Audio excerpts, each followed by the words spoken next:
Hey everybody, it's Romania Black. We are on episode 13 of JuJutsu Kaisen, and I'm recording this right after Christmas, so, yeah. Episode 12. That was hard. That sucked a lot. That was an emotionally draining episode, but it was so good. I'm looking ahead a little bit as I record. There's apparently a New Year's special after this, and then they're skipping a week, and then there's gonna be a New Year's special, and then episode 14. So hopefully they'll air the New Year's special here on Crunchyroll, is where I'm watching it from, so I can react to it, which would be kind of cool. A New Year's special, why not? But if not, this series, I'm guessing we're at the midway point. This is the first episode past the midway. Man, last episode I felt so bad for Yuuji. Like, Yuuji having to lose Junpei like that was hard. And then Mahito is him trying to, like, warp Yuji's soul, and Sukuna's like, back off. So it's vibe check time for you. So I'm really nervous about Kento being there, because as we've established, it doesn't take much for Mahito to transform souls, and I really don't want Kento to be hurt in any way, because the Kento's like the perfect adult mentor figure, so I'm like, come on now. But this show has just gotten me so emotionally invested in Yuji's character, and I noted it in the last episode, like, I'm just ready for when Yuji meets up again with Fushigoro and Nabara, because it's been like 6 or 7 episodes. It's been a little bit since we've seen those guys. Yuji's just gonna be like, I have been through so much. What have y'all been doing? And so I'm really curious to see that. But anyway, this show, I have really, really come to enjoy it. And I look forward to watching it every week. And I'm sure you all do too. But man, it's going to be rough not having it this following week. It's going to be rough. And by the time this episode airs, it's going to be long past that. So I'll have probably forgotten about that by then. But in any case, I thank y'all for watching. I hope you're enjoying the reactions. And we are going to jump here into episode 13 tomorrow.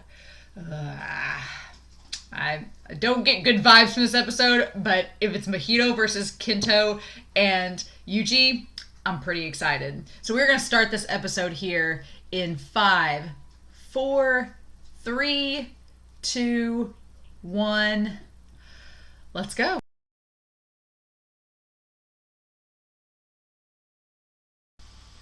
Okay. Man. So, that one girl, she looked like, if you've ever seen Kiki's Delivery Service, that one girl looked like the witch at the beginning of Kiki's Delivery Service with the hair all done in the weird things. She looked like a witch. Interesting. Okay. Man, if this is the episode that's going to mark our halfway point in the series, I'm all about it, because this is... I like that we're going back to Yuuji meeting up with them again. I can't wait for them to see Yuuji. I know they're going to be ticked off, because they're going to be like, you've been alive this whole time? And he's going to be like, look, I've had to deal with some things. I've had to do some character growth before I came back to y'all. Gosh. I wish they hadn't shown us Yoshino at the beginning of that episode. That was rough. Didn't need to see that. And all the body bags there of all the people that Mahito's killed. Mahito is such a very odd antagonist. And I say that in a good way, because like his ability to shapeshift and shape his soul, like at one point his animation is all over the place, because his character is all over the place, like in terms of design. Like in one moment he looked like a cute little kid version that you were like, oh, and then the next moment he can be like grotesque and disgusting looking and make these horrific expressions, and then in another moment he's like intimidating but looks pretty. Like his character design is so fluid. It's interesting. It's weird that you have an antagonist. It's cool that we have an antagonist that shapeshifts, because it's very unique. It is his appearance, but he's also very young. Like Nanami makes the point of saying he's a young curse, which is good for us now, but the longer he sticks around, the worse it's gonna get, because he's already this strong, as fresh as he is. Because the idea, I'm assuming, is the longer these curses stick around, the more powerful they become, which is why Sukuna, who's been around for thousands of years, is so strong. The domain expansion, again, MAPPA. That was freaking cool. And the self-embodiment of perfection. Of course. Of course, what a vain domain expansion. I like that idea, and I like that Sakuna is like, look, I don't care. I don't care about any of you except Fushigoro. He's curious about Fushigoro. He doesn't care about anyone else in this show, not even Yuuji, except Fushigoro, which fascinates me. Like, what is it about Fushigoro that he's interested in? That has me curious. And Fushigoro is such like a quiet, selfless character that I'm like, what can he do that's so special? So that has me very intrigued. And the fact that Yuji's probably going to be working close with Fushigoro is interesting too. So that is a little note to like put in the back of my brain, like, why does Sakuna care about Fushigoro? Why is that important? Mahito getting away. I'm glad he just didn't transfigure Nanami. I was really, really nervous that was going to happen, and I'm glad Yuuji broke in and saved him, and that got down. The thing with the teacher and Ito, the classmate that gave him all the cigarette scars, like, it's not a cop out or anything. I'm glad the teacher's finally acknowledging, and they did the bullying survey. It's like, it's one of those too little, too late sort of things. Like, Yoshino's dead. Like, we lost Junpei because y'all didn't take action before. But I at least like they show us the school is trying to make an effort, and the teacher's like, I'm going to be atoning for my sins the rest of my life. So I'm going to make sure that you do too.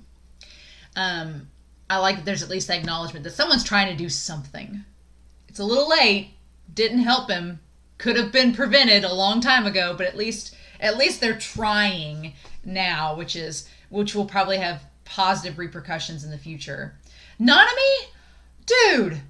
When we got sudden backstory on Nanami, I was like, I got really nervous, because as much as I wanted to see Nanami's backstory and the reason why he went back to Jujutsu Tech, and I love that explanation, I was genuinely concerned at that point. I'm like, are they seriously going to kill off the mentor? Because it's a very big shonen trope, the mentor dies, and we've established Gojo is extremely powerful. So I'm like, Gojo's probably not going to die or leave the series anytime soon because he's that powerful. But Nanami can't even make a domain expansion, which is terrifying. Like, he's such a cool character, and I love his character, but I'm like, that's a big flaw. That's a big weakness. If you can't make a domain expansion, I'd be working on that, because that seems like it'd be a hazard not to have. But his whole explanation of just focusing on money, just finding something to get him by until he can kind of like get away from everyone and everything, and this just like nihilistic view that his life doesn't matter, like, that's so sad. Because his life does matter. It mattered enough that Yuuji went out of his way to save him. And so I'm glad that he realized, like, and I hope that he realized that, him mentoring Yuuji is a purpose.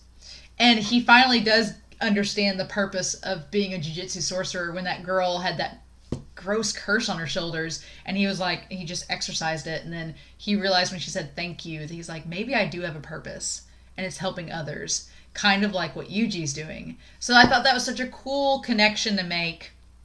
Such a cool connection that Yuuji is trying to save others, and so is Nanami. And that's what got Nanami to go back to being a jujutsu sorcerer. Like, he hated the order, he hated the elders, rightfully so, and he hated the establishment of it.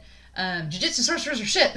But he realized that he had the ability to do something beyond this 9-to-5 work job that wasn't really doing anything for anyone. So that, like, his backstory was so touching and heartbreaking and sad, but then at the end you're like, oh, he's going back to be a sorcerer to help people, and he's helping Yuuji, and it's like, but man, I have adored how this show has handled what we normally think of as like the shonen tropes. Like, normally, if this were like My Hero Academia or another shonen, we'd have that tournament arc already. This whole character development stuff would have happened like later on, but I'm glad we get it now, because Yuji's character has grown. Yuji's character has learned so much about the jiu-jitsu world and grown so much these last 6 or 7 episodes that I feel it was necessary to get him up to speed and to catch him up with the other first years, because I feel like Nobara and Fushigoro, they've all had experiences with curses and the jiu-jitsu sorcery world, that they pretty much understand how it all works. And Yuji needed that. He was way too new to everything, and now he's caught up and he knows what it's about, and I think that's really cool the way that the author has done that. So now we can go into this tournament arc and everybody's kind of on equal playing field. Everybody's on equal footing, which I think is really neat. So, y'all, I'm pretty excited to see this other school, these crappy elders. I'm glad Nanami's there with Gojo. Mahito escaping, that's problematic. And Ghetto's with him, so we get to skip a week. We get the New Year's special, and then we come back for episode 14. So if the New Year's special is something that Crunchyroll offers, I'm going to record it and do that. And then we'll go back with episode 14. So, man, y'all, this show, it just hooks me deeper and deeper. And it's been a while since a shonen has done that. Like, I love My Hero Academia. I love My Hero. It's really good. And when it comes out, it's coming out in March. So when it comes out, I'm going to react to it. So I love My Hero Academia, but man, this show has been pretty fresh. Pretty fresh. So, in any case, I hope you all have enjoyed this reaction. Please feel free to comment down below. If you're a manga reader, please no spoilers. I'm going into this blind, and it's been a lot of fun. But in the meantime, I hope you all have a wonderful week. Please stay safe, take care, and I will be back really soon with more JuJutsu Kaisen. Bye.